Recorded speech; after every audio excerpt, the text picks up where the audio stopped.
కిల్లే water దాకా సీతే ద్రాక్షరసం అంటాడు. నమ్మడమే నువ్వు అంటాడు. మళ్ళీ ఏమనంటే ఆ బాబుది నమ్మకమా ఎటకారం అర్థం అవట్లేదు.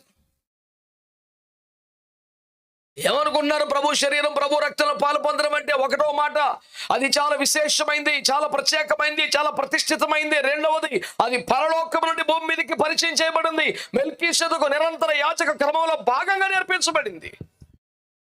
దేవుడు మానవుల్ని ఆశ్రయించే పద్ధతులు ఒకటే.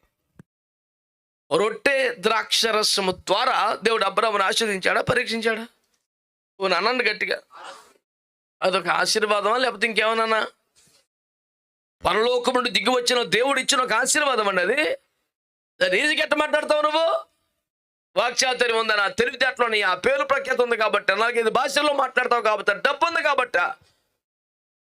ఈ డబ్బు పేరు ప్రఖ్యాతులు తెచ్చవలేదు, రొట్టెను ద్రాక్షరసాన్ని పరలోకపు దేవుడు తెచ్చిచ్చాడు.